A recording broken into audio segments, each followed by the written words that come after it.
ጤና ይስጥልን የተከበራችሁ የዜና ቤት ሚዲያ ቤተሰቦች እንደምናላችሁ። አሁን የደረሱንን አጫጭር ሰበር መረጃዎችን ለእናንተ አዘጋጅተን ቀርበናል። ወደ ሰበር መረጃዎቹ ስናልፍ በቅድሚያ የምታደምጡት መረጃ የአሜሪካ ፖሊሶች ተጠርጣሪዎችን ለመያዝ ከፍተኛ መም የሚያስተላልፍ የኤሌክትሪክ ጓንት ሊታጠቁ ነው። ጉዳዩ በሲቪል መብቶች ተሟጋቾች ዘንድ ከፍተኛ ተቃውሞና ስጋት ፈጥሯል። በዝርዝር እንመለስበታለን። ሌላኛው ዜናችን ከቁጥጥር ውጭ የሚወጡት የኤአይ ወኪሎች መላውን ዓለም ስጋት ላይ የጣለው አዲሱ የሳይበር አደጋ። እስከ መጨረሻ አብራችሁን ቆዩ። እነዚህንና ሌሎች በርከት ያሉ አጫጭር ሰበር መረጃዎችን ታደምጣላችሁ። እንደተለመደው ሁልጊዜ ትክክለኛና ሚዛናዊ መረጃን በፍጥነት እንዲደርሳችሁ የዩቲዩብ ቻናላችንን ሰብስክራይብ በማድረግና የደወል ምልክቷን በመጫን ቻናላችን ቤተሰብ እንድትሆኑ በአክብሮት እንጠይቃለን። አሁን ቀጥታ ወደ መጀመሪያው መረጃችን እናልፋለን።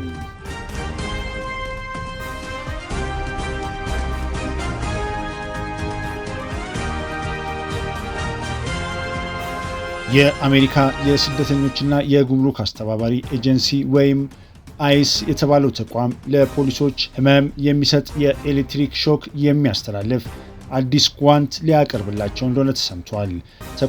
ተቋሙ GLOV ተብሎ የሚጠራውን ይህንን የኤሌክትሪክ ጓንት ለመግዛት እስከ $20 ሚሊዮን ለመመደብ ማቀዱን በቅርቡ የሀገር ውስጥ ደህንነት መስሪያ ቤት ይፋ ባደረገው መረጃ ታውቋል። ይህ ልዩ ጓንት ኮምፕሌት ቴክኖሎጂስ በተባለ ተቋም እየተሰራ ሲሆን የፖሊስ አባላቱ ቁልፉን በመጫን በቀጥታ በሰዎች ቆዳ ላይ ሲያደርጉት ጭርና ከፍተኛ የህመም ስሜት በማስተላለፍ ሰዎችን በቀላሉ ለመቆጣጠር ያስችላቸዋል። የኢንስቲትዩቱ ፎር ዘ ፕሪቬንሽን ኦፍ ኢን ከስተዲ ዴዝ ፕሬዚደንት የሆኑት ጆን ፒተርስ ይህንን መሳሪያ የንብ ንክሻ የሚመስል ጣዳፊ ህመም እንዳለው ገልጾ በተለይም ለአነስተኛ ወይም አቅም ለሌላቸው ኦፊሰሮች ተቃውሞ የሚያሳዩ ሰዎችን በፍጥነት ለመቆጣጠር ትልቅ ጥቅም እንደሚሰጥ ተናግረዋል። ሆኖም አምራች ኩባንያው መሳሪያውን በህፃናት፣ ነፍሰ ጡሮች፣ አረጋውያንና አካል ጉዳተኞች ላይ እንዳይዘወተር ያስጠነቅቃል። ዜናው ይፋ ከሆነ በኋላ ግን ጉዳዩ ከፍተኛ ተቃውሞና ስጋት አስነስቷል። የአሜሪካ የሲቪል መብቶች ህብረት ACLU ተወካይ የሆኑት ጆን ሮሊክ ቦርቼታ አይስ ቀደም ሲል ያልተመጣጠነ ኃይል በመጠቀም ይፈትሽ እንደነበረ አስታውሰው አሁን ደግሞ በድብቅ ሰዎችን በኤሌክትሪክ የሚቀጣ ጓንት መስጠት ህዝቡ ላይ ለሚደርስ ጉዳት በር ይከፍታል ሲሉ ስጋታቸውን ገልጸዋል። በሌላ በኩል ደግሞ የመሳሪያው ደጋፊዎች ጓንቱ አብዛኛውን ጊዜ በጽኑ እስረኞችና ለየት ባለ አደገኛ ሁኔታዎች ውስጥ ብቻ የሚያገለግል እንጂ በየመንገዱ ሰዎችን ለመያዝ እንደማይከፋፈል ይከራከራሉ። በአሁኑ ወቅት የአሜሪካ የሀገር ውስጥ ደህንነት መስሪያ ቤትና መሳሪያው አምራች ኩባንያ ዋና ስራ አስፈጻሚ ጄፍ ኒክላውስ የተወሰኑ ጥያቄዎች ግልጽ ምላሽ ከመስጠት ተቆጥበዋል። ይሁን እንጂ ከአይስ ይህንን ግዢ ለመፈጸም የሚያስችል ኮንትራት በቅርቡ ይፋ ይደረጋል ተብሎ የሚጠበቅ ሲሆን ኦፊሰሮች መሳሪያውን ከመጠቀማቸው በፊት በየ2 ዓመቱ የሚታደስ ስልጠና መውሰድ እንዳለባቸው ተገልጿል። በተለይም አሁን ባለው ሁኔታ አንዳንድ የፖሊስ አባላት ከተጠርጣሪዎች ጋር በሚኖራቸው ግንኙነት ከመጠን በላይ ኃይል በመጠቀማቸው አልፎም ሕይወት እስከ ማጥፋት በሚደርስ እርምጃ ምክንያት በፖሊስና በማህበረሰቡ በተለይም አነስተኛ ቁጥር ባላቸው የህብረተሰብ ክፍሎች መካከል ያለው ውጥረትና አለመተማመን ከፍተኛ ደረጃ ላይ ደርሷል። እዚህ ሁሉ ውዝግብ ላይ ደግሞ ምንም አይነት የቆሰለ ወይም የተጎዳ ምልክት የማያሳይና በድብቅ ሰዎችን ለከፍተኛ ህመም የሚዳርግ የኤሌክትሪክ ጓንት ለኦፊሰሮች መስጠት ህግ አስከባሪዎች ያለምንም ተጠያቂነትና ማስረጃ ህዝቡን በግልጽ እንዲጎዱ መንገድ በመክፈት ችግሩን የበለጠ የሚያወሳስበው ይሆናል በሚል ትልቅ ስጋት ፈጥሯል። በሌላ ዜና በሰው ሰራሽ አስተውሎት በኤአይ ዙሪያ በፍጥነት እየወጣ ባለው የቴክኖሎጂ ዓለም ውስጥ ስለተከሰተ አንድ እጅግ አሳሳቢ ጉዳይ እናወራለን።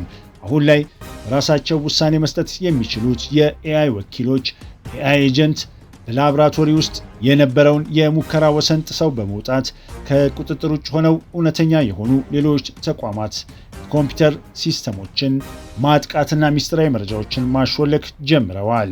ይህ አደገኛ ሁኔታ ቴክኖሎጂው ዘርፍ ላይ ትልቅ የሳይበር ደህንነት ስጋት ደቅኗል።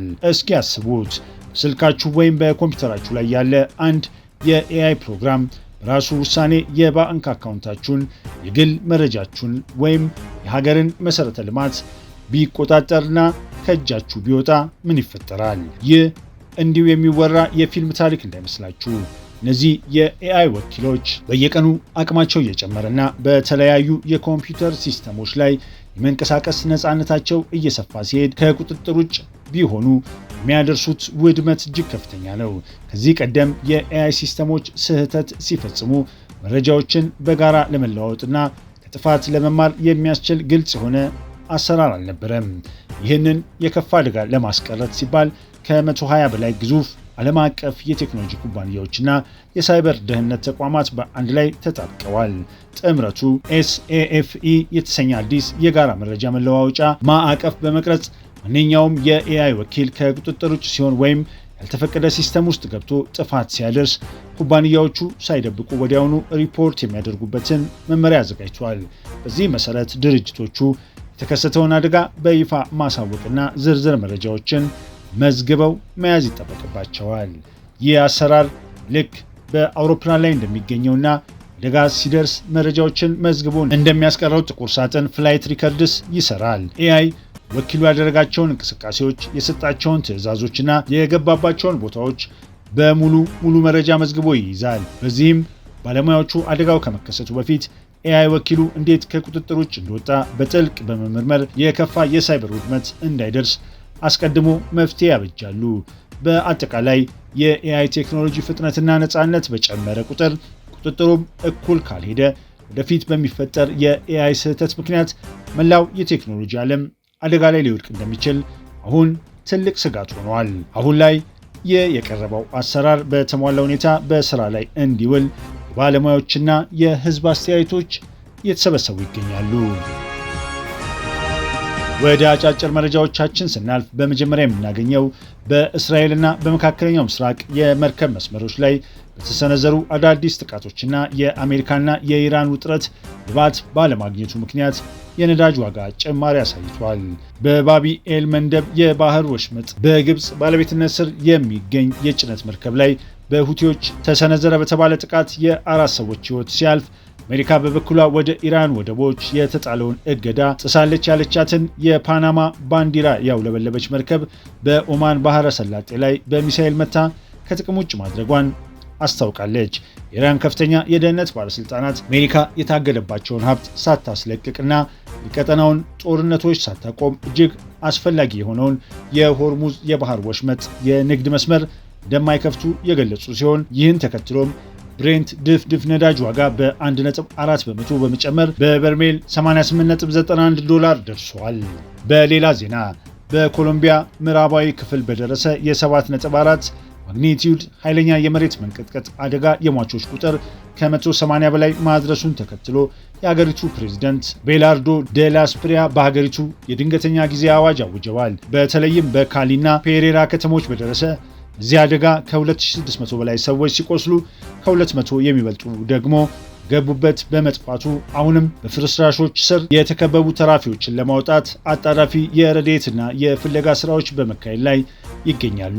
ከ1100 በላይ መኖሪያ ቤቶች ሙሉ በሙሉ የወደሙ ሲሆን የካሊ ከተማ ከንቲባ ደግሞ ሊከሰት የሚችለውን ስጋት ለመግታት የሰዓት እገዳ የደነገጉ ሲሆን የተባበሩት መንግስታት ድርጅትና አሜሪካን ጨምሮ በርካታ ሀገራት ፈጣን የገንዘብና የሰብአዊ እርዳታ ድጋፍ እንደሚያደርጉ አስታውቀዋል። በመጨረሻም የአሜሪካ የፌዴራል ዳኛ የትራምፕ አስተዳደር በፖስታ ቤት በኩል የሚደረግ የድምፅ መስጠት ሂደትን ለመገደብና አዲስ የመራጮች ዝርዝር ለማዘጋጀት ያወጣውን መመሪያ ውድቅ በማድረግ አግደዋል። የቦስተን የፌዴራል ፍርድ ቤት ዳኛ ኢንዲራ ታልዋኒ የመራጮች መብት ተሟጋች ድርጅት ቤቱታን በመቀበል በሰጡት ውሳኔ የሀገሪቱ አስተዳደር በምርጫ ህጎች ላይ ጣልቃ የመግባት ህገ መንግስታዊ ስልጣን እንደሌለውና ከኖቬምበር 3 የሁለተኛ ዘመን አጋማሽ የምርጫ ወቅት በፊት ህጉን መቀየር ህገወጥ መሆኑን ገልጸዋል። የነጩ ቤተ መንግስት በበኩሉ ውሳኔውን በመቃወም አስተዳደሩ የምርጫ ደህንነትን ለማስከበር ህጋዊ እርምጃዎችን መውሰዱን እንደሚቀጥል ያሳወቀ ሲሆን ጉዳዩ በአሁኑ ወቅት ወደ አሜሪካ ጠቅላይ ፍርድ ቤት ይግባኝ ተብሎ ውሳኔ በመጠበቅ ላይ ይገኛል። ለዛሬ ያዘጋጀንላችሁ መረጃዎች ይህንን ይመስሉ ነበረ። ከሰዓታት በኋላ በሌሎች መረጃዎች ተመልሰን እንገናኛለን። እስከዛው በሰላም ቆዩን።